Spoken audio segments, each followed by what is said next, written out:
আপনাদের আবেগ দেখলে আপনাদের সাথে আমি জড়িয়ে সাক্ষাৎ করতে চাই, কিন্তু পরিস্থিতি আমার অনুকূলে হয় না। যারা আমাকে অন্তর থেকে ভালোবাসেন তারা মনে করেন যে হেফাজতে রাখতে হবে, দেখে থাকতে হবে, নিরাপদে রাখার চেষ্টা করতে হবে, সেটাও প্রয়োজন। আপনাদের সাথে সামনাসামনি সাক্ষাৎ হোক, সেটাও আমি প্রয়োজন মনে করি, কিন্তু পরিস্থিতি অনুকূলে হয় না, মর্মে আমার কষ্ট হয়। কালকে যেভাবে বক্তব্য দেওয়ার জন্য গেলাম আর যেভাবে বের হয়ে আসলাম, এটা আমার কাছে ছিল খুব কষ্টকর। আল্লাহ তুমি আমাদের কবুল করো। আমরা তো মানুষ, ভুল ত্রুটি থাকতেই পারে। তুমি সর্বশক্তিমান, তুমি ভুল ক্ষমা করো, আমাদের প্রতি দয়া করো, আমাদের মাফ করো, আমাদেরকে সঠিক আকীদা ও আদর্শের অধিকারী করো। সাধারণ মানুষ জুমার দিনে এরকম সময়ে কথা বললে তোমার দরবারে কবুল হয় বলে তোমার নবী মুহাম্মদ সাল্লাল্লাহু আলাইহি ওয়াসাল্লাম বলেছেন। মর্মে তোমাকে সাক্ষ্য দিয়ে বলছি, আশহাদু আল্লা ইলাহা ইল্লাল্লাহ, সাক্ষ্য দিচ্ছি তুমি মাবুদ, আল্লাহ ছাড়া কোনো প্রকৃত মাবুদ নেই। আরো সাক্ষ্য দিচ্ছি ওয়ান্না মুহাম্মাদুর রাসূলুল্লাহ, মুহাম্মদ আল্লাহর রাসূল এবং তার বান্দা। এই সাক্ষ্য দিয়ে আন্তরিকভাবে জুমার খুতবার সূচনাতেই তোমার কাছে আবেদন রাখছি, তুমি আমাদের কবুল করো, আমাদের ভুল ত্রুটি মাফ করো। আর আমরা যে লক্ষ্য নিয়ে মাঠে নেমেছি, তুমি এই লক্ষ্য উদ্দেশ্য কবুল করো। তুমি সর্বশক্তিমান, তুমি সবকিছু করতে পারো। ফাআলুল লিমা ইউরিদ, তোমার ইচ্ছাই করা। তোমাকে কোনো কাজ করতে পরিকল্পনা করা লাগে না, কোনো শত্রু তোমাকে ঠেকাতে পারে না।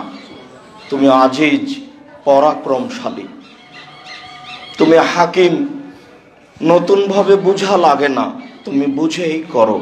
মর্মে আমরা সাধারণ মানুষ আবারও তোমার দরবারে বলছি, তুমি আমাদের কবুল করো।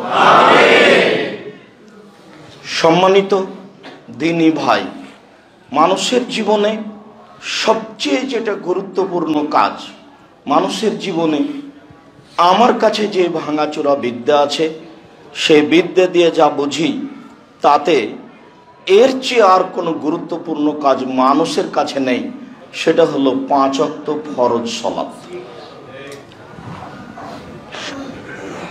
ফরজ সালাতের চেয়ে মানুষের জীবনে আর কোনো গুরুত্বপূর্ণ কাজ আছে তা কোরআন হাদিস জানা অনুযায়ী বিবেচনাই বলে না। কেননা রাসূল সাল্লাল্লাহু আলাইহি সাল্লাম বলেন, মানুষের সব ইবাদত নির্ভর করে সালাতের উপরে।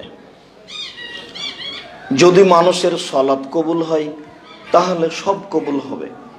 আমি একদিন ফকিরকে 10টা টাকা দিয়েছিলাম, আমি হয়তো ভুলে গেছি, কিন্তু নেকিটা আমার লেখা আছে। যদি আমার সালাত কবুল হয় তাহলে ওই নেকিটা আমার হারাবে না, সেদিন আমি পেয়ে যাব।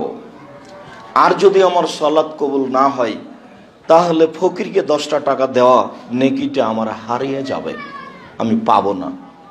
কেননা মানুষের সব ইবাদত নির্ভর করে তার সালাতের উপরে। ইবাদতের জগতে সবচেয়ে দামি ইবাদত সিয়াম, রোজা। সিয়ামের চেয়ে আল্লাহকে সন্তুষ্ট করার কোনো দামি ইবাদত নেই। সবচেয়ে যে মাধ্যমে ওকে সন্তুষ্ট করা যায় সেইটা হলো সিয়াম। যার কারণেই রাসূল সাল্লাল্লাহু আলাইহি সাল্লাম বলেছেন, আমি বৃহস্পতিবার আর সোমবার সিয়াম পালন করা ভালোবাসি। কেন? সাপ্তাহিক রিপোর্ট এই 2 দিনে পেশ করা হয়, তো আমার মনটা চায় যে আমার রিপোর্টটা যখন পেশ করা হবে তখনও দেখুক যে আমি সিয়াম আছি। আমার মন এটা চাই যে রিপোর্টের সময় আমাকে দেখুক যে আমি সিয়াম আছি। এই উদ্দেশ্যে আমি বৃহস্পতিবার আর সোমবার সিয়াম পালন করি। বাৎসরিক রিপোর্ট পেশ করা হয় শাবান মাসে। তা কোন দিন তা তার জানা ছিল না। বাৎসরিক রিপোর্ট ধরার জন্য তিনি শাবান মাসে বেশি বেশি সিয়াম পালন করতেন। সিয়াম যত দামি ইবাদত হোক না কেন, যদি সালাত না থাকে তাহলে বিচার মাঠে সিয়াম বাতিল বলে গণ্য হবে। বিভিন্ন দিনে বলেছি, ইবাদতের জগতে সবচেয়ে শক্তিশালী, ক্ষমতাধর, পাওয়ারফুল ভিন্ন ধরনের ইবাদত হলো দান। অবাক কাণ্ড ঘটাতে পারে। আল্লাহ আপনার উপরে ক্ষুব্ধ হয়ে আছেন, আপনাকে জাহান্নামে দিবেন, আপনি দান করেছেন, ঠান্ডা হয়ে গেছে। ক্ষমতাই ভিন্ন। আপনি দান করেছেন, মায়ের নামে মায়ের কবরের শাস্তি বন্ধ। দান পানি যেমন আগুনকে নিভিয়ে দিতে পারে, দান তেমন মানুষের পাপকে মিটিয়ে দিতে পারে। বিচারের মাঠে যতক্ষণ পর্যন্ত আপনার বিচার শেষ না হচ্ছে, যদি আপনি দান করে থাকেন তাহলে দানের ছায়াতলে থাকবেন। হাত্তা ইউজাবাইনান নাস, যতক্ষণ পর্যন্ত, যতদিন পর্যন্ত আপনার বিচার চলবে ততদিন আপনি আপনার দানের ছায়াতলে থাকবেন। এ কথা মুহাম্মদ সাল্লাল্লাহু আলাইহি সাল্লাম বলেন, আমি বলিনি। ইবাদতের জগতে শক্তিশালী, ক্ষমতাধর ভিন্ন ধরনের ইবাদত দান। এরপরেও যদি সালাত না থাকে তাহলে দান বিচারের মাঠে আপনার কাজে আসবে না, এটাও বাতিল বলে গণ্য হবে। এক ফোঁটা চোখের পানি আল্লাহর কাছে যত প্রিয়, ইবাদতের জগতে কোনো জিনিস তার কাছে তত প্রিয় নয়। রাসূল সাল্লাল্লাহু আলাইহি সাল্লাম বলেন, মান বাকা মিন খাশিয়াতিল্লাহ লা ইয়ালিজার রাজুলুন নারা বাকা মিন খাশিয়াতিল্লাহ হাত্তা ইয়ালিজাল লাবানু ফিদ দারে। গাভীর বাঁট ওলান থেকে দুধ বের করে ভিতরে ঢোকানো যায় না যেমন, আল্লাহর ভয়ে কাঁদে যে সে জাহান্নামে যাবে না তেমন। গাভীর বাঁট ওলান থেকে দুধ বের করে ভিতরে ঢোকানো যায় না যেমন, আল্লাহর ভয়ে কাঁদে যে সে জাহান্নামে যাবে না তেমন। আল্লাহর কাছে সবচেয়ে প্রিয় কাজ আল্লাহর ভয়ে এক ফোঁটা চোখের পানি। দিনরাত কান্নাকাটি করলাম, চোখের পানি ঝরল, কিন্তু সালাত বিচারের মাঠে কবুল হয়নি, তাহলে এই নেকিও বিচারের মাঠে বাতিল বলে গণ্য হবে। বলছিলাম, মানুষের জীবনে সবচেয়ে গুরুত্বপূর্ণ কাজ সালাত। এর চেয়ে মানুষের জীবনে কোনো গুরুত্বপূর্ণ কাজ নেই, সবটাকে এর পিছে আসতে হবে। মানুষের জীবনে দ্বিতীয় গুরুত্বপূর্ণ কাজ হলো বৈধ রুজি।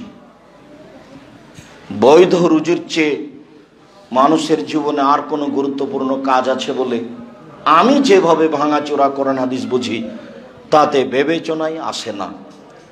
সব মারা গেল শেষে, বৈধ রুজি না থাকার কারণে সালাত আদায় করেছিলাম সেটাও গেল, সালাত দিয়ে যা টিকে থাকতো সেটাও গেল। তাহলে বৈধ রুজি মানুষের জীবনে সবচেয়ে গুরুত্বপূর্ণ কাজ। এরপরে আমি বলি যে যারা মাদ্রাসা গড়ছে তাদেরকে গড়ার সুযোগ দেন। যারা ব্যবসা বাণিজ্য করছেন তারা এমনভাবে ব্যবসা বাণিজ্য করেন যে মনে মনে ভাববেন চট্টগ্রাম শহরে আমার চেয়ে যেন কোনো বড় ব্যবসায়ী কেউ না থাকে। পয়সা ইনকাম আপনাকে করতেই হবে, কারো বাহাদুরি চলে না পয়সা ছাড়া। মুহাম্মদ সাল্লাল্লাহু আলাইহি সাল্লামের চলে না বইয়ের পয়সা ছাড়া। বইয়ের পয়সা আছে তাই চলতে পারেন, বইয়ের পয়সা ছাড়া চলে না। কার পয়সা? খাদিজা রাদিয়াল্লাহু তাআলা আনহার। দুনিয়াতে সবচেয়ে দামি মহিলা হিসেবে মহিলা মানুষ। তবে আব্দুর রাজ্জাক সাহেবের মুখে শুনেছি যে আয়েশা রাদিয়াল্লাহু তাআলা আনহা পৃথিবীতে সবচেয়ে দামি, এ কথা ঠিক, আমি বলিনি, রাসূল সাল্লাল্লাহু আলাইহি সাল্লাম বলেছেন। তবে কিছু কিছু হাদিসে বোঝা যায় যে খাদিজা রাদিয়াল্লাহু তাআলা আনহা সবচেয়ে দামি। আল্লাহর নবী বলছেন যে আয়েশার বিবরণ, আল্লাহর নবী বলছেন, আয়েশা, জিবরাইল তোমাকে সালাম দিল। তা আয়েশা রাদিয়াল্লাহু তাআলা আনহা বলছেন, ওয়া আলাইকা ওয়া আলাইহিস সালাম, আপনাকেও সালাম, জিবরাইলকেও সালাম। আপনি তো জিবরাইলকে দেখতে পান, আমি তো দেখতে পাই না। একই জায়গায় এক বিছানে তিনজন, ল্যাপের নিচে তিনজন, আয়েশা রাদিয়াল্লাহু তাআলা আনহা, মুহাম্মদ সাল্লাল্লাহু আলাইহি সাল্লাম, জিবরাইল, তিনজনে এক জায়গায়। কিন্তু মুহাম্মদ সাল্লাল্লাহু আলাইহি সাল্লাম জিবরাইলকে দেখতে পান, বুঝতে পারেন, কিন্তু আয়েশা বুঝতে পারেন না। তিনি বলছেন, আয়েশা, জিবরাইল তোমাকে সালাম দিল। এটাও বুখারী মুসলিমের হাদিস, ওটাও বুখারী মুসলিমের হাদিস। আল্লাহ রাসূল বলছেন যে জিবরাইল আমাকে বলছেন, ওই দেখেন, ওই দেখেন, ওই দেখেন মুহাম্মদ সাল্লাল্লাহু আলাইহি সাল্লাম, ওই যে দেখেন খাদিজা আসছে একটা বাটি হাতে করে, ওই বাটিতে তরকারি আছে। শুনেন, ও যখন আপনার কাছে আসবে তখন আপনি বলবেন, খাদিজা, আল্লাহ তোমাকে সালাম দিল, জিবরাইল তোমাকে সালাম দিল, আর তোমার জন্য জান্নাতে একটা ঘর বানানো হয়েছে হীরা মুক্তা মাণিক্য দিয়ে, সেখানে কোনো হইচই নেই। বুখারী মুসলিম। এবার বলেন তো দামি কে হলো? খাদিজা রাদিয়াল্লাহু তাআলা।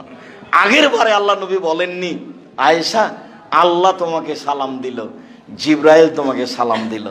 এইবার রাসূল সাল্লাল্লাহু আলাইহি সাল্লাম বলছেন, খাদিজা, আল্লাহ তোমাকে সালাম দিয়েছেন, জিবরাইল তোমাকে সালাম দিল। জিবরাইল বলল যে ওই যে একজন মহিলা আসছে, খাদিজা, তার হাতে একটা তরকারির বাটি আছে, ও আসলে বলে দিয়েন এই কথা। এটাও বুখারী মুসলিম, ওটাও বুখারী মুসলিম। তো ইনি হচ্ছেন স্ত্রী, বউয়ের টাকা পয়সা দিয়ে ধর্ম প্রচার করেন। আবার দেখা যায় যে উসমান রাদিয়াল্লাহু তাআলা আনহুর টাকা খুব বিপদে ব্যবহার করেন। বলছেন তাবুকের যুদ্ধে যেতে হবে 6 থেকে 800 কিলোমিটার পথ, কঠিন সময়, কে কি দিতে পারে? তোমার বলছেন অর্ধেক দিলাম, ভালো কথা। তা আবু বকর সিদ্দিক, আমি আর কি দিব, আল্লাহকে আর আপনাকে বাড়িতে রেখে সবই দিলাম, ভ্যান ভাড়া হবে না, কিন্তু যা বলেছেন তা দিয়ে আর কেউ ডিঙ্গিয়ে যেতে পারবে না, কিয়ামত পর্যন্ত পথ বন্ধ। আবু বকর সিদ্দিককে ডিঙ্গিয়ে যাওয়ার মানুষ আর কেউ হবে না, মানে আর কোনো বাক্য নেই। আবু বকর সিদ্দিক রাদিয়াল্লাহু তাআলা আনহু যা বললেন। তবে উসমান বললেন, আচ্ছা ঠিক আছে, যত মানুষ যাবে তার অর্ধেকের যাতায়াত খরচ, খাওয়া খরচ আমি দিব। তো 30,000 মানুষ, তাহলে ধরে নিতে হয় 15,000 মানুষকে 15,000 উট দিবেন, 3 মাসের খাওয়া খরচ দিবেন, এর নাম টাকা। তাহলে কাজ হয় টাকা দিয়ে। মুহাম্মদ সাল্লাল্লাহু আলাইহি সাল্লাম দাওয়াত দিলেন আর টাকা দিলেন উসমান রাদিয়াল্লাহু তাআলা আনহু। রাসূল সাল্লাল্লাহু আলাইহি সাল্লামের চলে না টাকা ছাড়া, টাকা ইনকাম করতে হবে বৈধ পন্থায়, অনেক, যেই টাকা দিয়ে দিনের কাজ করতে হবে, এ কথাই ঠিক। ইবাদতের জগতে গুরুত্বপূর্ণ ইবাদত দান, রুজি বেশি উপার্জন করার চেষ্টা করতে হবে বৈধ পন্থায়। নিজে উপকৃত হব, ছেলে মেয়ে উপকৃত হবে, দ্বীনি প্রতিষ্ঠান, সঠিক আকীদা আদর্শ উপকৃত হবে, মর্মে টাকা থেকে ফিরে আসার কোনো পথ নেই। চিন্তা ভাবনা দিনরাত এটাই করতে হবে, বৈধ রুজি। সম্মানিত মসজিদের মুসল্লি, আমাকে দেখতে পান আর না পান, কিছুক্ষণ ধৈর্যের পরিচয় দিবেন, কেউ কথা বলবেন না, কষ্ট হবে, এ কথাই ঠিক।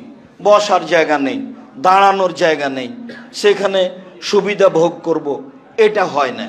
খুব কষ্ট করে হলেও মুখে না বলে একজন আর একজনকে মান্য করে মেনে নিয়ে একটু ধৈর্যের পরিচয় দেন। আল্লাহ আপনাদের কবুল করুক, আল্লাহুম্মা আমিন। মহান আল্লাহ বলে, ইয়া আইয়ুহার রাসূল কুলু মিনাত তাইয়্যিবাত, পৃথিবীর নবী রাসূলগণ আপনারা বৈধ খান, ওয়া আমালু সলেহা, আর আপনারা বৈধ আমল করেন, সৎ আমল করেন। অত্র আয়াতে আল্লাহ তাআলা 2টা আদেশ করেছেন। এক, নবী রাসূলকেও বৈধ রুজি খেতে হবে, এটা জরুরি আদেশ। দ্বিতীয় জরুরি আদেশ, সৎ আমল করতে হবে। সৎ আমল ছাড়া নবীরও আমল কবুল হবে না। আল্লাহ আমাদের নবীকে বলছেন, লাইন আশরাকতা লায়াবাতান্না আমালক, আপনি যদি শিরক করেন তাহলে আপনার আমল বাতিল হবে। যে আমল করছি সেটা যদি সৎ আমল না হয় তাহলে সে আমল বাতিল হবে। ধরুন মাগরিবের পরে 2 রাকাত সুন্নাত পড়লাম, এটা সৎ আমল। রাসূল সাল্লাল্লাহু আলাইহি সাল্লাম বলেছেন, জোহরের আগে 4, জোহরের পরে 2, মাগরিবের পরে 2, এশার পরে 2, ফজরের আগে 2, এই 12 সমান জান্নাতে একটি ঘর। এই 12 সমান জান্নাতে একটি ঘর। তাহলে মাগরিবের পরে হলো 2 রাকাত সৎ আমল, কিন্তু মাগরিবের পরে যদি 6 রাকাত সৎ আমল পড়ি তখন আর সৎ আমল হবে না, তখন হবে আমল, তখন তা হবে বিদাত, তখন আর রক্ষা হবে না কোনো ইবাদত, সব বাতিল বলে গণ্য হবে। রাসূল সাল্লাল্লাহু আলাইহি সাল্লাম বলেছেন, মান আওয়া মুহদাসান লাইকবাল আনহা আদল সারফ, কোন মানুষ যদি বিদাতের আশ্রয় দেয় তাহলে তার ফরজ ইবাদত কবুল হবে না, তার নফল ইবাদত কবুল হবে না, তার কোনো ইবাদতই কবুল হবে না। অথচ সে আল্লাহকে সন্তুষ্ট করার জন্য মাগরিবের পরে 6 রাকাত সুন্নাত পড়ে, তাকে বলে আওয়াবিন, সালাতুল আওয়াবিন। জি না, হাদিস জাল, মানুষের বানানো। এই আমল সৎ আমল নয়। আমল সৎ না হওয়া পর্যন্ত আল্লাহর দরবারে কবুল হবে না। ভিক্ষুককে আমি 10 টাকা দিলাম, এটাও আমল। কবরে পীর সাহেবের হাতে আমি 500 টাকা দিলাম, এটাও আমল। দুটাই আমল। সৎ আমল কোনটা? মহান আল্লাহ বলেন, ইয়া আইয়ুহার রাসূল কুলু মিনাত তাইয়্যিবাত, পৃথিবীর নবী রাসূলগণ শোনেন, আপনারা বৈধ খাবেন আর সৎ আমল করবেন, জরুরি আদেশ। কোন নবী যদি সৎ আমল না করেন তাহলে তার আমল বাতিল হবে, যদিও তাদের সরাসরি যোগাযোগ আল্লাহর সাথে মাধ্যম জিবরাইল আলাইহিস সালাম। জিবরাইলের মাধ্যমে তারা সরাসরি কথা বলতে পারেন, জিবরাইলের মাধ্যম দিয়ে। এরপরেও যদি তারা কোনো অসৎ আমল করেন তাহলে আল্লাহর দরবারে তা কবুল হবে না। আল্লাহ জোরালো আদেশ করলেন, তিনি বলেন, ইয়া আইয়ুহাল্লাযীনা আমানু, যারা বিশ্বাসী, পরকালকে বিশ্বাস করো, আল্লাহকে বিশ্বাস করো, নবীকে বিশ্বাস করো, ফেরেশতাকে বিশ্বাস করো, ভাগ্যকে বিশ্বাস করো, তারা শোনো, কুলু মিনাত তাইয়্যিবাতি মা রাযাকনাকুম, আমি যে রুজি দিয়েছি সেখান থেকে বৈধ খাও। আমি রুজি দিলেই তুমি খাবা এই কথা নয়, সেটা তোমার জন্য বৈধ হতে হবে। মানুষ যা কিছু খায় পৃথিবীতে, সাপ, ব্যাঙ, গরু, ছাগল, পশু প্রাণী, বিড়ি, তামাক, জর্দা, সিগারেট, যত পৃথিবীতে মানুষ খায় সবই আমার দেওয়া রুজি। তবে তোমরা যেটা খাবা সেটা বৈধ হতে হবে। যারা পরকালকে বিশ্বাস করো, আমি তোমাদেরকে আদেশ করলাম। আয়াতে বোঝা যায় মানুষকে সৎ আমল করতে হবে, বৈধ রুজি খেতে হবে। আবু হুরায়রা রাদিয়াল্লাহু তাআলা আনহু বলেন, রাসূল সাল্লাল্লাহু আলাইহি ওয়াসাল্লাম বললেন, ইন্নাল্লাহ তাইয়্যিব, আল্লাহ হলেন পবিত্র, লা ইয়াকবালু ইল্লা তাইয়্যিবা, আল্লাহ বৈধ পবিত্র ছাড়া কবুল করেন না। এই পর্যন্ত বলার পরে কবুল করেন না মর্মে একটা উদাহরণ দিচ্ছেন আল্লাহর নবী। সুমা যাকারা রাজুলা, তারপর তিনি একটা লোকের কথা বলেন, ইতিলি সাফারা, যে লোকটা লম্বা সফরে রয়েছে, আশা আশা আকবারা, মাথার চুলগুলি এলোমেলো হয়ে গেছে, ঠিক মতো গোসল করেনি, ঠিক মতো চিরুনি করেনি, চুল এলোমেলো, বিপদে পড়েছে। ওয়ামুদ্দু ইয়াদাইহি, আল্লাহর দরবারে হাত তুলে প্রার্থনা করে বলছে, রব্বি, হে আমার প্রতিপালক, আমি বিপদগ্রস্ত। রাসূল সাল্লাল্লাহু আলাইহি সাল্লাম বলেন, মাতামুহু হারাম, তার খাদ্য আছে হারাম, মাশরাবুহু হারাম, তার পানি আছে হারাম, মালবাসুহু হারাম, তার পোশাক হারাম, অগজিয়া বিল হারাম, তার জীবিকা নির্বাহ হারাম, আন্না ইস্তাজাবু লাহু, তার দোয়া কি করে কবুল হতে পারে? মুসলিম বিবরণে বোঝা যায় তার দোয়া কবুল হবে না। প্রথম কথা, লোকটা মুসাফির, যারা সফরে থাকে তাদের দোয়া আল্লাহর দরবারে কবুল হয়। দ্বিতীয় কথা, লোকটা বিপদগ্রস্ত। বিপদগ্রস্ত লোক যখন আল্লাহকে কোনো কথা বলেন তখন তার কথা আল্লাহ মেনে নেন। তৃতীয়, লোকটা হাত তুলে দোয়া করছে।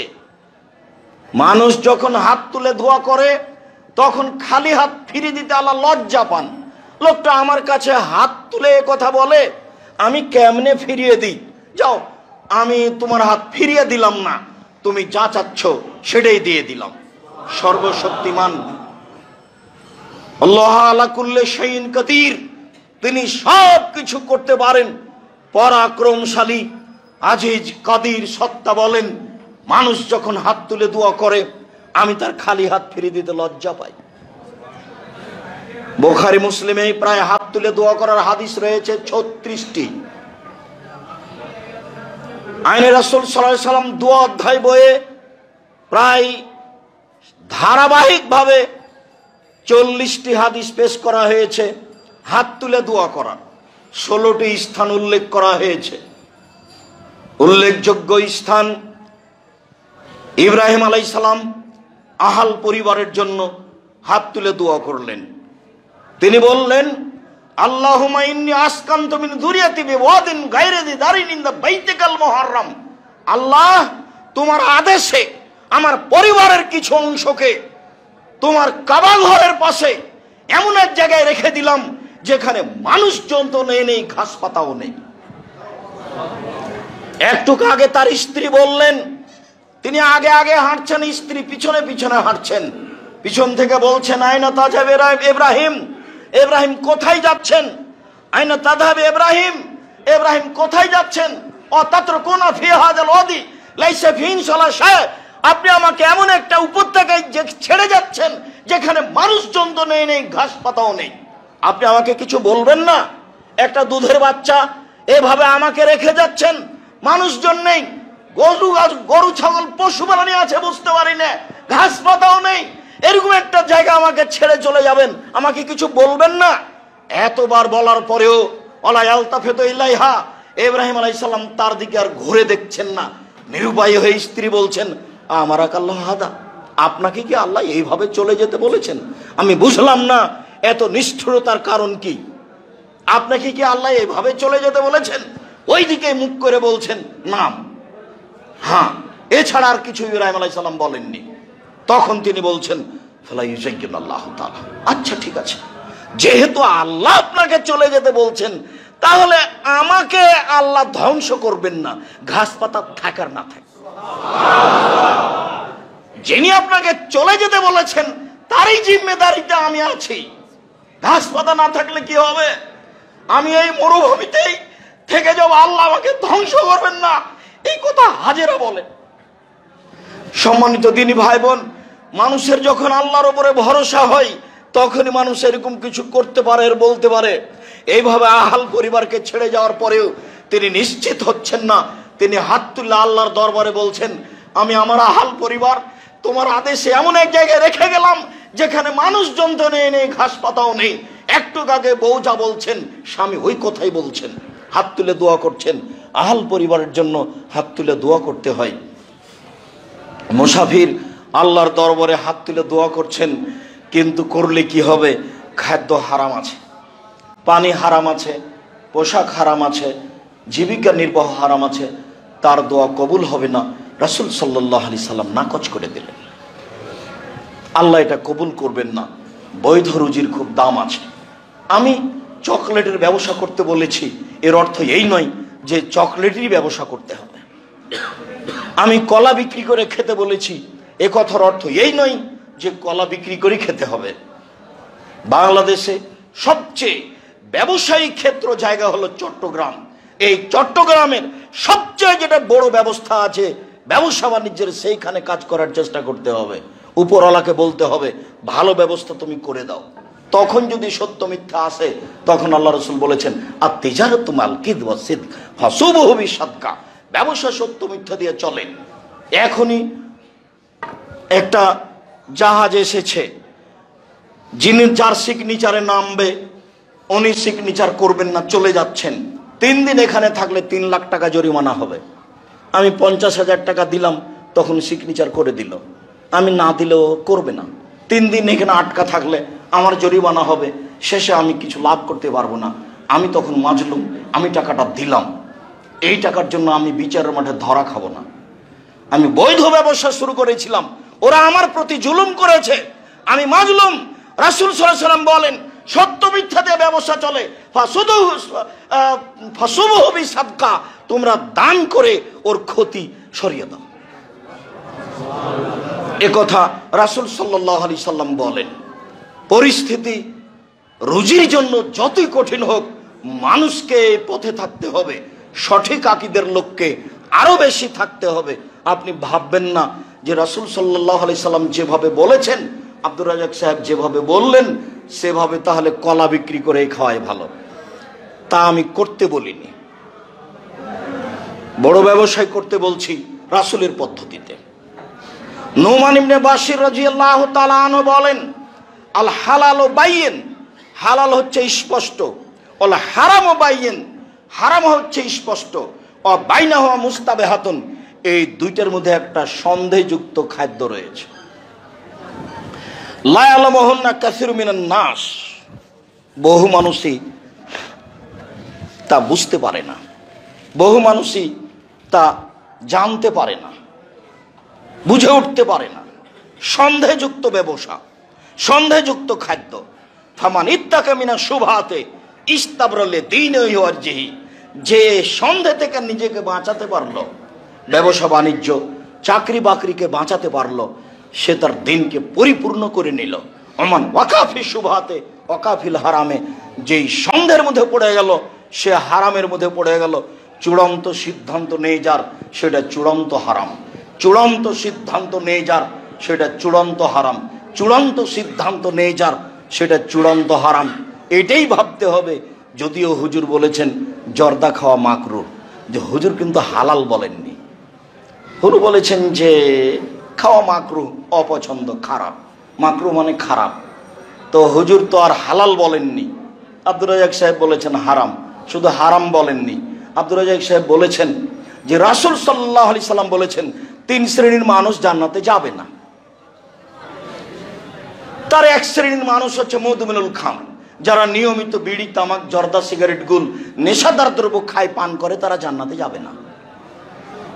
মদমিনুল খামর, যারা নিয়মিত নেশাদার দ্রব্য পান করে। একজন হুজুর বললেন যে বিড়ি সিগারেট যে নেশাদার দ্রব্য, তার কি প্রমাণ? তো কথা তো উনি ঠিকই বলছেন, হাদিসও লিখা নাই বিড়ি সিগারেট, কোরআনও লিখা নাই, উনি তো ঠিকই বলছেন। কিন্তু রাসূল সাল্লাল্লাহু আলাইহি সাল্লাম বলেছেন মাসকারা কাসীরুহু ফাকালিলুহু হারাম, যেটা বেশি খেলে বিবেকের ক্ষতি হবে তার কমও হারাম। এটাও তো হাদিস, এটাও তো সহিহ হাদিস। তাহলে এইটার মাপে তুলে দেন, দিয়ে মাওলানা সাহেবকে 250 কেজি জর্দা খাওয়ান। 250 কেজি জর্দা খাওয়ার পরে যদি বিবেকের ক্ষতি না হয়, তাহলে সত্যই জর্দা হালাল জিনিস। জর্দার কথা তো আর কোরআন হাদিসে লেখা নেই, কিন্তু এমন বাক্য আল্লাহ রাসূল বলেছেন যেটা সারা পৃথিবীতে সব জায়গাতেই চলবে, সে যে ভাষারই হোক না কেন, এই বাক্য সব জায়গায় চলবে। তিনি বললেন মাসকারা কাসীরুহু ফাকালিলুহু হারাম, যে জিনিস বেশি খেলে বিবেকের ক্ষতি হবে তার একটা কণাও হারাম। ওই হাদিসের ভিত্তিতে এই হাদিসের অনুবাদ করা আছে যে বিড়ি, তামাক, জর্দা, সিগারেট, গুল, নেশাদার দ্রব্যকে যদি পান করে তাহলে সে জান্নাতে যাবে না। এ কথা রাসূল সাল্লাল্লাহু আলাইহি সাল্লাম বলেন, আমি অনুবাদক। 2 রাজারাতু মিনান নিসায়ে, পুরুষের বেশধারী নারী, যারা পুরুষের জুতা স্যান্ডেল পরে, যারা পুরুষের শার্ট প্যান্ট পরে, যারা পুরুষের পোশাক পরে, যারা পুরুষের মতো হয়ে চলার চেষ্টা করে, তারা জান্নাতে যাবে না। এ কথা রাসূল সাল্লাল্লাহু আলাইহি সাল্লাম বলেছেন, এটা চূড়ান্ত সিদ্ধান্ত। 3 দায়ুস, আমি আর আপনি মধ্যে থেকে পড়ে গেছি। খুব চেষ্টা করেছিলাম তাহাজ্জুদও পড়ি, তাসবিহ তাহলিলও করি, হজও কয়েকবার করেছি, উমরা তো যাই, কিন্তু মেয়েটা ঢাকা বিশ্ববিদ্যালয়ে পড়ে আর একজনের সাথে ঘুরে। যার বাড়িতে পরিবারে বেহায়াই আছে সে হলো দায়ুস। দায়ুসের তর্জমা রাসূল সাল্লাল্লাহু আলাইহি ওয়াসাল্লাম বলেন আল্লাযী ইউকিরু ফি আহলি আল খাবাসা, যে তার বাড়িতে বেহায়াইর সুযোগ দিয়েছে সে হলো দায়ুস। এই তিন শ্রেণীর মানুষ জান্নাতে যাবে না মর্মে সন্দেহ থেকে বেঁচে থাকার জন্য অনুরোধ জানাচ্ছি। বিড়ি, তামাক, জর্দা, সিগারেট সন্দেহযুক্ত হলেও চূড়ান্ত হারাম। আর যদি স্পষ্ট হালাল হয়, হারাম হয়, তাহলে তো কোনো কথাই নেই। আমি আব্দুর রাজ্জাক বিন ইউসুফ ওই হাদিসের ভিত্তিতে একে চূড়ান্ত হারাম বলেই ফতোয়া দিয়ে আসছি। আল্লাহ তুমি সঠিক বুঝে আমল করার তৌফিক দান করো। আল্লাহুম্মা সাল্লি আলাইহি আল্লাহুম্মা বারিক আলাইহি।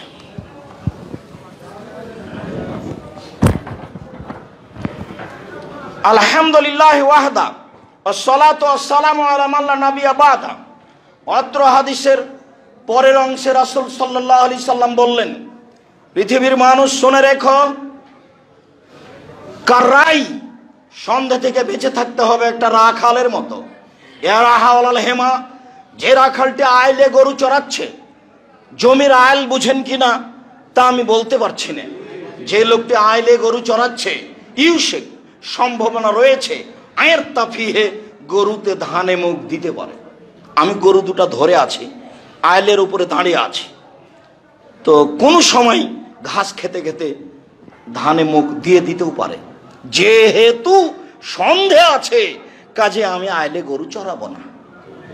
যেহেতু সন্দেহ আছে কাজে আমি এই ব্যবসা করব না। যেহেতু সন্দেহ আছে কাজে আমি এই চাকরি করব না। যেহেতু সন্দেহ আছে কাজে আমি এখানে থাকবো না। শোনো, কারাই সন্দেহ থেকে বেঁচে থাকতে হবে একটা রাখালের মতো। যে রাখালকে ঘোষণা দেওয়া হয়েছে তুমি এখানে গরু চড়াতে পাবা না, ইউসেক সম্ভাবনা রয়েছে আয়ের তাফিয়ে গরুতে ধানে মুখ দিতে পারে। মনে রেখো পৃথিবীর মানুষ, আলা সাবধান, মনে রেখো পৃথিবীর মানুষ, লিকুল্লে মালিকিনা হেমা ও হেমাল্লাহ হেমাহারে মোহু। প্রত্যেকটা বাদশার একটা সীমারেখা আছে। বাংলাদেশ শেষ হলে ভারত শুরু হয়, ভারত শেষ হলে বাংলাদেশ শুরু হয়। এর নামই বাদশার সীমারেখা। আর আল্লাহর সীমারেখা হলো হালাল আর হারাম। হালাল শেষ হলে হারাম শুরু হয়, হারাম শুরু হলে হালাল শেষ হয়। এই কথা রাসূল সাল্লাল্লাহু আলাইহি ওয়াসাল্লাম বলেন, আমি অনুবাদক। এরপরে তিনি বলেন, আলা পৃথিবীর মানুষ সাবধান, মনে রেখো, ওয়াইন্না ফিল জাসাদে মুজগা, মানুষের শরীরে একটা টুকরা রয়েছে, অংশ রয়েছে। এজা সালাহাত সালাহাল জাসাদু কুল্লুহু, যদি ওই টুকরা ভালো থাকে গোটা মানুষটাই ভালো। ওয়া ফাসাদাত ফাসাদাল জাসাদু কুল্লুহু, ওই টুকরা যদি খারাপ হয়ে যায় সম্পূর্ণ মানুষটাই খারাপ। আলা ওয়াহিয়াল কলব, মনে রেখো সেটাই হলো অন্তর। যার অন্তর ভালো তার সব ভালো, যার ভিতর ভালো তার সব ভালো। যার অন্তর খারাপ তার সব খারাপ, যার ভিতর খারাপ তার সব খারাপ। হাদিস বুখারী মুসলিম। কি যে বিবেচনা করলাম আমরা, আর কি যে বুঝলাম এত বড় লম্বা হাদিসের। মুহাম্মদ সাল্লাল্লাহু আলাইহি ওয়াসাল্লাম বলেছেন হাদিস বুখারী মুসলিম মানে, আম গাছে জাম ধরতে পারে ধরে না, অমাবস্যা রাতে চাঁদ উঠতে পারে উঠে না, সুঁয়ের ছিদ্র দিয়ে লাঙ্গলের ফাল ঢুকতে পারে ঢুকে না, সুঁয়ের ছিদ্র দিয়ে লাঙ্গলের ফাল ঢুকে যেতে পারে, আম গাছে জাম ধরে যেতে পারে, অমাবস্যার রাতে চাঁদ উঠে যেতে পারে, এই অবাস্তব ঘটনা ঘটে যেতে পারে, এটা সম্ভব হয়ে যেতে পারে।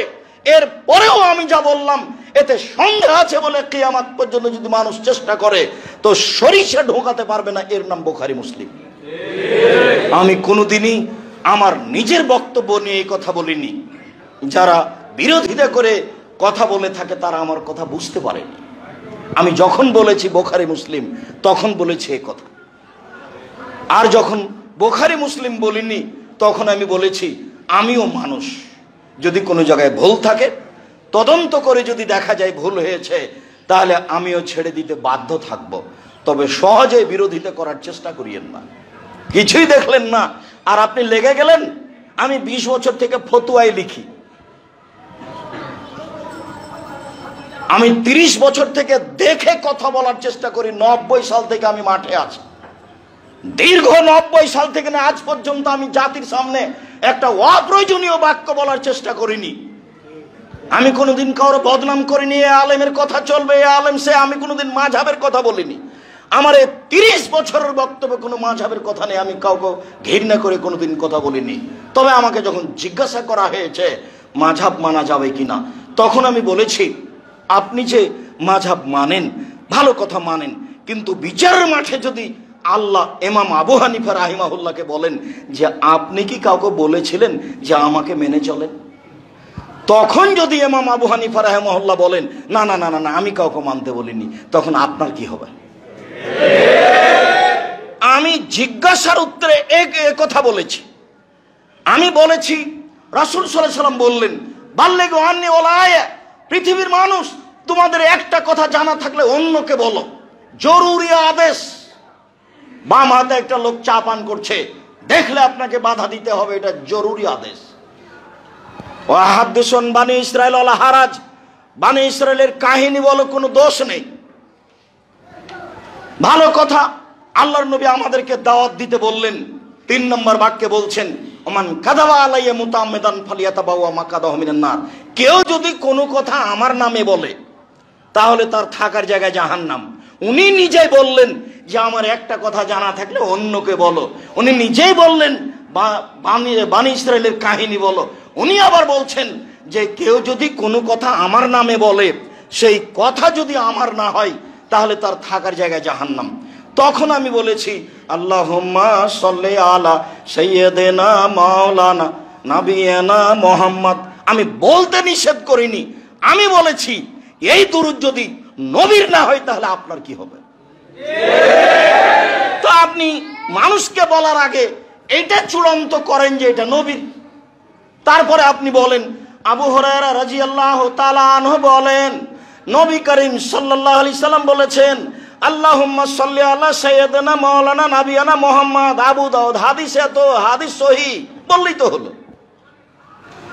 আর যদি না হয় তাহলে আপনার কি হবে, এইটা আমার কথা। আপনি বলেন, দিন রাত মানুষ করুক বলুক, বিচার তো একদিন হবেই, বিচার তো হবে একদিন। সেদিন বড় জুব্বা দিয়ে কোনো কাজ করতে পারবে না সে। টুপি যত দামি হোক, জুব্বা যত দামি হোক, পাগড়ি যত দামি হোক না কেন, সেদিন টিকে থাকার মতো কোনো মানুষের ক্ষমতা থাকবে না। কোনো ব্যক্তিকে দেখে বিচার হবে না। ফেরাউনের হাত পিছন দিকে বাঁধা থাকবে, কেউ খুলতে পারবে না। রানী এলিজাবেথের হাত পিছন দিকে বাঁধা থাকবে, ইন্দিরা গান্ধীর হাত পিছন দিকে বাঁধা থাকবে, কারো বাবার ক্ষমতা নেই হাত খুলে দিতে পারে। তার নাম বিচারের মাঠ। আলিয়াউমা লা তামলিকু নাফসুন লিনাফসিন শাইআ ওয়াল আমরু ইয়াওমাইযিন লিল্লাহ। আজ কোনো মানুষের কোনো উপকার করতে পারবে না, একচ্ছত্র মালিকের আমার হাতে। আইনাল জাব্বার আইনাল মুতাকাব্বির, স্বৈরাচারী, স্বেচ্ছাচারী, অহংকারী, বদমেজাজি কোথায়? আনা মালিকুল আমলাক, আমি হচ্ছে রাজাধিরাজ। আজ তো আপনি বুঝতে পারছেন না যে বিচারের মাঠে আল্লাহ কত শক্ত হয়ে আসবেন, কত কঠিন হয়ে আসবেন। কাজেই আপনার অত দুশ্চিন্তা ভোগ করার কিছু নেই যে সবাই তো দেখছে এরকম করছে, ভুল পথে আছে বলে মনে হচ্ছে, তাহলে আর বিচার কি হবে? জি না, বিচার হবেই। আর সবাকে ভুল পথে থেকে নিরাশা হবেন না। ইব্রাহিম আলাইহিস সালাম বলছেন দেখো আমি কিন্তু বলে দিয়েছি তুমি আমার বোন, ফলে তুকাযযিবি বিহাদিসি, দেখো সারা তুমি আমাকে মিথ্যুক প্রমাণ করো না। আমি কিন্তু বলে দিয়েছি আন্নাকে উখতি, তুমি আমার বোন। এখন তোমাকে যদি জিজ্ঞাসা করে যে এইটাকে, তুমি যদি বলো আমার স্বামী, তাহলে তুমি মিথ্যুক হয়ে যাব। দেখো সারা তুমি আমাকে মিথ্যুক প্রমাণ করো না। তবে সারা মনে রেখো এই মাটির উপরে মাত্র দুজন মুসলমান, আমি আর তুমি। এই হিসাবে আমরা ভাই বোন তো বটে। তো তুমি আমাকে মিথ্যুক প্রমাণ করো না। সারা পৃথিবীতে মানুষ হিসেবে দামি মানুষ বলতে হয়, কেননা বিচারের যখন জিবরাইল আলাইহিস সালাম নিয়ে গেলেন আমাদের নবী মুহাম্মদ সাল্লাল্লাহু আলাইহি সাল্লামকে সপ্তম আকাশের উপরে, প্রথম আকাশে গিয়েই জিবরাইল বলছেন হুয়া আদম হুয়া আবুকা ফাসসালিম আলাইহি, মুহাম্মদ ইনি আপনার বাপ, আপনি তাকে সালাম দেন। তখন আমাদের নবী একটু আগে বলছেন আসসালামু আলাইকুম ইয়া আবি, আব্বা আপনাকে সালাম। তখন আদম আলাইহিস সালাম বলছেন ওয়া আলাইকাস সালাম ইবনি সালিহ নবিয়্যুস সালিহ, ও আমার সৎ ছেলে তোমাকেও সালাম। সপ্তম আকাশের উপরে গিয়ে জিবরাইল আলাইহিস সালাম বলছেন হুয়া ইব্রাহিম হুয়া আবুকা ফাসালিম আলাইহি, ইনি ইব্রাহিম, ইনি আপনার বাপ, আপনি তাকে সালাম দেন। তা আমাদের নবী মুহাম্মদ সাল্লাল্লাহু আলাইহি ওয়াসাল্লাম আগে গিয়ে বলছেন আসসালামু আলাইকুম ইয়া আবি, আব্বা আপনাকে সালাম। তখন ইব্রাহিম আলাইহিস সালাম বলছেন ওয়া আলাইকাস সালাম ইয়া আবি ইয়া ইবনি নবী সালেহ, ও আমার সৎ ছেলে, সৎ নবী, তোমাকেও সালাম। তাহলে কত বড় সম্মানী মানুষ ইব্রাহিম আলাইহিস সালাম, কত বড় সম্মানী মানুষ ইব্রাহিম আলাইহিস সালাম। এত বড় মানুষ কাউকে হেদায়েত করতে পারেননি সেই পর্যন্ত। বলছেন যে সারা মাত্র 2 জন মুসলমান। আপনাকে কি বলতে চাচ্ছি বুঝতে পেরেছেন? তার মানে তার একজন দিয়ে চলে, শুধু বউ দিয়ে চলে, আর আপনার এত লোক আছে তবুও চলে না। আপনি এত নিরাশা হতে যাচ্ছেন কেন? যে সবাই যে ভুল পথে, তো এইভাবে আমি আর একাই ঠিক পথে থেকে কি হবে? আব্দুর রাজ্জাক সাহেব যেভাবে বলছেন তাতে শুধু আমি ঠিক পথে আছি, আর তো কাউকে দেখি না, তো নিরাশা হবেন কেন? এত বড় মানুষ, বউয়ের উপরে সন্তোষ, একজন তো আছে, দেখো তুমি আর আমি, আর কেউ নেই, নিরাশা হবেন না। যদি অন্তর ত্রুটি থাকে তাহলে গোটা মানুষটাই খারাপ, যদি অন্তরটা ভালো থাকে গোটা মানুষটাই ভালো। আবু হুরায়রা রাদিয়াল্লাহু তাআলা আনহু বলেন রাসূল সাল্লাল্লাহু আলাইহি সাল্লাম বলেছেন ইয়াতি আল্লাহর নাসে জামানুন, অচিরে মানুষের উপর একটা সময় চলে আসছে, লা ইউবালিন নাস, মানুষ পরোয়া করবে না পয়সা উপার্জন করতে, ব্যবসা বাণিজ্য করতে, চাকরি বাকরি করতে, আমিনাল হালাল আমিনাল হারাম, এইটা কি বৈধ, এইটা কি অবৈধ, এটা মানুষ বিবেচনা করবে না। টাকা হলেই হলো, সেটা যে কোনো ইন্স্যুরেন্স হোক, সেটা যে কোনো ব্যবসা হোক, সেটা যে কোনো ব্যাংকিং ব্যবস্থা হোক। আমি বলেছি এদেশের মাটিতে বৈধ পথে কোনো ব্যাংকিং ব্যবস্থা চলে তা আমার জানা নাই। অতএব ব্যাংকে টাকা জমা রাখা আর ব্যাংকে চাকরি করা দুটো এক নয়। স্বেচ্ছায় এখানে পয়সা উপার্জন করবেন আর বলবেন এটা 100% হালাল, তা হতে পারে না। আবার বলেছি এদেশে এমন কোনো ইন্স্যুরেন্স নেই যেটা বৈধ পথে আছে। আপনি ধর্মের নাম দিয়ে একটা ইন্স্যুরেন্স খুলবেন, সেখানে বৈধ আছে কিছু মনে করবেন, এই কথা ঠিক নয়। রাসূল সাল্লাল্লাহু আলাইহি সাল্লাম ব্যবসাকে পছন্দ করেছেন, জমি চাষকে অপছন্দ করেছেন। জমি চাষ জায়েজ, সাধারণ ব্যবসা দিয়ে, বড় ব্যবসা দিয়ে রুজি উপার্জনের চেষ্টা করবেন। অচিরে এমন পথ চলে আসবে মানুষ পরোয়া করবে না এই পথ উপার্জনের ব্যাপারে বৈধ না অবৈধ। হাদিস বুখারী মুসলিম। সেই সময় এখন যারা টাকা ইনকাম করছে তারা বিবেচনা করে না এটা ঠিক না বেঠিক। রাসূল সাল্লাল্লাহু আলাইহি সাল্লাম বলছেন বসেতাত আলাইকুম কামা বসেতাত মান কানা কাবলাকুম, তোমরা দরিদ্র হয়ে যাবা, ফকির হয়ে যাবা, এই ভয় আমি মুহাম্মদ সাল্লাল্লাহু আলাইহি সাল্লাম করি না। ফকির হয়ে যাবা তাতে কি, জান্নাত তো আছেই। দরিদ্র হয়ে যাবা তাতে কি, আমি এই ভয় করি না।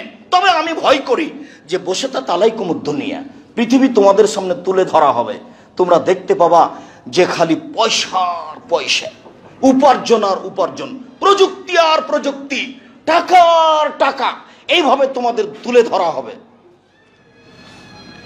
তখন তোমরা এই পয়সা উপার্জনের মাঠে নেমে যাবা, প্রতিযোগিতায় নেমে যাবা, কে কত টাকা ইনকাম করতে পারে। বসেতাত আলাইকুমুদ দুনিয়া, প্রযুক্তি তোমাদের সামনে তুলে ধরা হবে, তখন তোমরা দেখতে পাবা টাকা আর টাকা, পয়সা আর পয়সা, প্রযুক্তি আর প্রযুক্তি, ব্যবসা আর ব্যবসা, কত টাকার পথ। তখন তোমরা সেখানে চলে যাবা। তুহলিকুকুম কামা আহলাকাতহুম, এই পয়সা এই দুনিয়া তোমাদেরকে ধ্বংস করে দিবে যেমন ভাবে পূর্বের মানুষকে ধ্বংস করেছিল। হাদিস তো বুখারী মুসলিম। এই বাক্যের বিবেচনা আপনি কি করবেন, করেন এখন?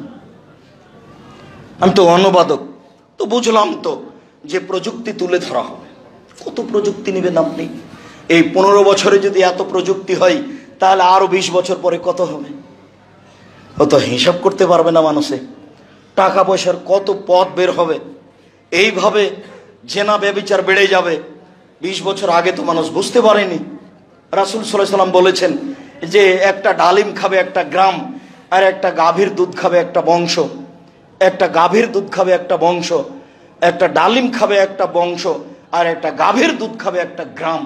তো আমরা তো দেখলাম যে একটা গাভীর দুধ হয় 1/2 কেজি, খুব বেশি হলে 3 কেজি, এটা দেখছিলাম।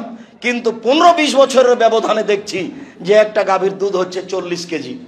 তাহলে 15 বছর পরেই যদি একটা গাভীর দুধ 40 কেজি হয়, তাহলে এখন থেকে 50 বছর পরে একটা গাভীর দুধ কত হবে হিসাব করেন এবার। রাসূল সাল্লাল্লাহু আলাইহি সাল্লাম বলছেন যে একটা ডালিম খাবে একটা বংশ, আর একটা গাভীর দুধ খাবে একটা গ্রাম। মানুষজন হিসাব করলেন না কত বড় হতে পারে। 15-20 বছর পূর্বে একটা ডালিম দেখা যেত 100 টাকা, 100, আর এখন দেখা যাচ্ছে স্বাভাবিক ডালিমের ওজন 1 কেজি। তাহলে 50 বছর পরে ডালিম কত হবে? তাহলে বোঝা যাচ্ছে যে মানুষের পয়সা কত বাড়বে, তাহলে প্রযুক্তি কত বাড়বে। তখন তোমাদের কি হবে এইটা আমার ভয়, তখন তোমাদের কি হবে এইটা আমার ভয়। রাসূল সাল্লাল্লাহু আলাইহি সাল্লাম বলছেন, দেখো আমার জীবনে বড় ভয় আমার উম্মতের উপরে এক আইম্মাতাম মুজিল্লিন, ভ্রান্ত হুজুর, হুজুর ভ্রান্ত হবে, এটা আমার ভয়। এবারে নগদ ফতোয়া দিচ্ছে যে তাবিজ বিক্রি করে খাওয়া যাবে। কোরআন মাজিদ খুলে দেখাচ্ছে, এ দেখেন আল্লাহ বলছে ভোট দিতে হবে, খুলে কোরআন মাজিদ পড়ে দেখাচ্ছে, বলছে এ দেখেন বুখারী মুসলিমের হাদিস মিলাদ করা যাবে। রাসূল সাল্লাল্লাহু আলাইহি সাল্লাম বলছেন আমার জীবনে 3টা বড় ভয়, তার 1 নাম্বার ভয় হচ্ছে আইম্মাতাম মুজিল্লিন, ভ্রান্ত হুজুর। 2 সাতালতাহিক উম্মতি বিল মুশরিকিন, আমার উম্মত হিন্দুদের সাথে মিশে যাবে, এইটা আমার ভয়। গান বাজনা বাদ্যযন্ত্র হিন্দুদের কাজ। 20 বছর পূর্বে আপনাদের গ্রাম থেকে পাশের গ্রামে হিন্দুদের বিবাহ হতো, তখন খুব বাজনা বাজতো, দৌড়িয়ে যেতেন দেখতে। আপনার মনে আছে মনে হয়, থাকার কথা না, আমরাও তো দৌড়িয়ে গেছি, পাশের গ্রামে হিন্দু ছিল, বাজনা বাজছে। তো এখন দেখি সব দোকানে বাজনা বাজে, সব ঘরে বাজনা বাজে। একটা চট্টগ্রাম শহরে 10 তলা বাড়ি আছে, তার ঘর আছে 300টা রুম আছে, তার মধ্যে প্রায় 250টাতে বাজনা বাজে। রাসূল সাল্লাল্লাহু আলাইহি সাল্লাম বলছেন আমার ভয় আমার উম্মত হিন্দুদের সাথে মিশে যাবে। রাসূল সাল্লাল্লাহু আলাইহি সাল্লাম বলছেন আমার উম্মত হিন্দুদের সাথে মিশে যাবে। এটা কি? হিন্দুদের বাড়িতে আছে পুতুল, হিন্দুদের বাড়িতে আছে মূর্তি, আর আপনার সব ঘরই আছে সাজানো আছে কাঁকড়া, সাজানো আছে পুতুল। আপনার টয়লেটে ঢুকে দেখলাম যে পুতুল আছে, তো টয়লেটে পুতুল রেখেছেন কেন? ওটা কি? ওটা কি দিয়ে আপনি কি বোঝাতে চাচ্ছেন? ওটা টয়লেটে পুতুল কেন? আপনার অ্যালবামে আপনার বাপের ছবি সুন্দর করে সাজানো আছে। আপনাকে আমি বলেছি মনে আছে, সবচেয়ে নিকৃষ্ট ছেলে ওই যে বাপের ছবিকে সুন্দর করে বেঁধে সাজিয়ে রেখেছে। সবচেয়ে ভালো ভদ্র শিক্ষিত ছেলে ওই যে বাপকে কবর দিয়ে এসে বাড়িতে যে পাসপোর্ট সাইজের ছবিটা ছিল হজ করা, সেটাকেও ছিঁড়ে ফেলে দিয়ে আল্লাহর দরবারে হাত তুলে বলছে, আল্লাহ আমার বাপ তো মানুষ ছিলেন, কোনো যদি ভুল ত্রুটি থাকে তুমি মাফ করো। আমি তোর উত্তরসূরি হিসেবে তার বাড়ি জমি জায়গা অর্থ সম্পদ ভোগ করছি, আমি তোমার দরবারে বলছি হাত তুলে তুমি আমার বাপকে মাফ করো। এ হলো সবচেয়ে ভালো ছেলে। কিন্তু বাপের ছবিটা সাজিয়ে রাখলো, সেই কি সবচেয়ে ভালো ছেলে? আমার জীবনে বড় ভয় আমার উম্মত হিন্দুদের সাথে মিশে যাবে। 3 ও 7 আবদ কাবাইল উম্মতিল আওসান, আমার উম্মত মূর্তি পূজা করবে, এটা আমার ভয়। অবাক কথা, আমরা মূর্তি পূজা করব মানে মূর্তি ভাঙার জন্য জন্ম নিয়েছি, মূর্তি পূজা করবে আবার কি কথা? মুহাম্মদ সাল্লাল্লাহু আলাইহি সাল্লাম বলেন আমার উম্মত মূর্তি পূজা করবে, এটা আমার ভয়। আমার বাড়িতে আমার ঘরে আমি মূর্তিকে সম্মান করি, পূজা করি, এ আবার কোন কথা? আমার গোশতের সাথে মিশে আছে মূর্তি ভাঙা নীতি, আমার রক্তের সাথে মিশে আছে মূর্তি ভাঙা নীতি, আমার নীতির সাথে মিটে আছে মূর্তি ভাঙা নীতি। সেদিন মুহাম্মদ সাল্লাল্লাহু আলাইহি সাল্লাম কাবাঘরে ঢোকার সময় বললেন, জাল হক এসেছে সত্য, অজাহাকাল বাতিল চলে গেছে মিথ্যে, ইন্নাল বাতিলা কানু জাহাকা, নিশ্চয়ই মিথ্যে, চিরদিন মিথ্যে। এই বলে তার হাতে লাঠি ছিল। কাবাঘরে 360টি মূর্তি ছিল, মূর্তিগুলো ছিল তার বাপের, মূর্তিগুলো তার বাপের মানে মূর্তিগুলো ছিল ইসমাইল এবং ইব্রাহিমের। তো বাপই তো, একটু আগে তো বললেন, জিবরাইল বলছেন এটা আপনার বাপ, আপনি তাকে সালাম দেন। তাহলে ইব্রাহিম আলাইহিস সালাম আমাদের নবীর আব্বা, আমাদের নবীর বাপ। জিবরাইল বলছেন এবং মুহাম্মদ সাল্লাল্লাহু আলাইহি ওয়াসাল্লাম নিজে বলছেন যে আব্বা আপনাকে সালাম। বুঝতে পারেননি কথা? তো কাবা ঘরে মূর্তিগুলো কার ছিল? ইব্রাহিম আলাইহিস সালাম এবং ইসমাইল আলাইহিস সালামের ছিল। আমার উম্মাত মূর্তি পূজা করবে, তাকে সম্মান করবে, এটা আমার ভয়। সম্মানিত দিনী ভাই বোন, জুমার খুতবার শেষের দিকে চলে আসলাম, কথা হয়তোবা লম্বা হয়ে গেছে, আজ করতে পারিনি। আজকের আলোচনা শেষ হাদিস। রাসূল সাল্লাল্লাহু আলাইহি সাল্লাম বলেন, লা ইয়াদখুলুল জান্নাতা লা ইয়াদখুলুল জাসাদুল জান্নাতা গুযিয়া বিল হারাম। ওই শরীর জান্নাতে যাবে না যেই শরীর হারাম উপায়ে বড় হয়। জাবের রাদিয়াল্লাহু তাআলা আনহু বলেন, কুল্লু লাহমিন নাবাতা মিনাস সুহতি কানাতিন নার আওলা বিহি। যেই শরীর হারাম উপায়ে বাড়ে সেই শরীর জান্নাতে যাবে না। 350 টাকা দিয়ে আইসক্রিম কিনে মেয়েকে খাওয়ানোর চেষ্টা করবেন না অবৈধ পয়সা দিয়ে। 1000 টাকা দামের আইসক্রিম কিনে মেয়েকে খাওয়ান যখন পয়সা বৈধ। বাজারের সবচেয়ে বড় দামি মাছ আপনি কিনেন যখন পয়সা বৈধ। পয়সা বৈধ আছে, বাজারের সবচেয়ে বড় মাছটা কিনলেন না, তখন আপনি কৃপণ। আপনি গরিব মানুষ, ভ্যান চালক, কখনো রুই মাছ কিনতে যায়েন না, পুঁটির মাছ কিনবেন, নইলে আপনি হবেন অহংকারী, তখন আবার জান্নাত হবে না। ওটাই যেমন এটাও তেমন। মুহাম্মদ সাল্লাল্লাহু আলাইহি সাল্লামের কথা নীতির উপরে আছে। মানুষ যে নীতিতে সফলতা অর্জন করবে সেই নীতি মুহাম্মদ সাল্লাল্লাহু আলাইহি সাল্লামের নীতি। অতএব ওই শরীরদের জন্য জাহান্নাম যথেষ্ট যে শরীর হারাম উপায়ে বড় হয়। সম্মানিত দিনী ভাই, আজকের আলোচনার শেষ কথা, জরুরি কথা। এই মসজিদটির অধীনে একটি মাদ্রাসা আছে, মাদ্রাসা আবু বকর রাদিয়াল্লাহু তাআলা আনহু। মাদ্রাসাটিকে স্মরণে রাখবেন, দোয়া করবেন, সেখানে সাহায্য সহযোগিতা করবেন। দ্বিতীয় জরুরি কথা, আপনাদের প্রাণের প্রতিষ্ঠান, আপনাদের অন্তরের প্রতিষ্ঠান, আপনাদের ভালোবাসার প্রতিষ্ঠান জামিয়া সালাফিয়া। আপাতত জামিয়া সালাফিয়া ডাঙ্গিপাড়া পবা রাজশাহী, জামিয়া সালাফিয়া রূপগঞ্জ নারায়ণগঞ্জ ঢাকা, এই দুইটি প্রতিষ্ঠান চলমান রয়েছে। এই দুইটি প্রতিষ্ঠানে প্রায় 3 থেকে 3,500 ছেলে মেয়ে পড়াশোনা করে। শিক্ষক শিক্ষিকা অন্যান্য স্থান মিলে প্রায় 18 লক্ষ টাকা বেতন লাগে। প্রতিষ্ঠানটি বরিশালে অচিরেই হবে বলে আশা করছি ইনশাল্লাহ। কাজ প্রায় শেষের দিকে। প্রতিষ্ঠানটি দিনাজপুরে হবে বলে আশা করছি, কাজ প্রায় শেষের দিকে।